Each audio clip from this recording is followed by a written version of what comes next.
ఈరోజు మీకు ఒక సర్ప్రైజ్ కంటెంట్, నేను భారతదేశంలో ఎక్కడ చూడనిది ఈరోజు ఇండోనేషియా బాలిలో చూసింది మీకు చెప్పబోతున్నాను. సో ప్రపంచం అంటే విశ్వం విష్ణువు, ఎవల్యూషన్ మొత్తం. మనం దాన్ని గెలాక్సీ లేకపోతే ఇంకో రూపంలో చూస్తాం, దాన్ని అనంత విశ్వం లేకపోతే అనంత శేషశయనం. సో దాన్ని అక్కడ ఉండే పాము రూపంలో అనంత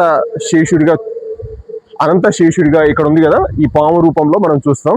అక్కడ నుంచి విశ్వం మొత్తం వ్యాప్తి చెందినటువంటి శ్రీ మహావిష్ణువు మొదట మత్స్యావతారం కాదు, ఇది కూర్మావతారం అంటే తాబేలు. దాని తర్వాత వచ్చేది మత్స్యావతారం, దాని తర్వాత వరాహ అవతారం మనం అక్కడ చూడొచ్చు. సో ఈ ఎవల్యూషన్కి సరిపోయేటట్టు అమ్మవారు ప్రాస్పెరిటీ, హ్యాపీనెస్, ఆనందం, తర్వాత ఎవల్యూషన్కి సపోర్ట్ చేసే శక్తి లక్ష్మీదేవి అమ్మవారు ఇక్కడ చూడొచ్చు. వాళ్ళను కూడా ఇది మొత్తం క్రియేట్ చేసి పెట్టారు. నాకు ఇది చాలా అద్భుతంగా అనిపించింది. నేను గరుడ విష్ణు స్టాచ్యూ ప్లేస్లో ఉన్నాను. అద్భుతంగా ఉంది.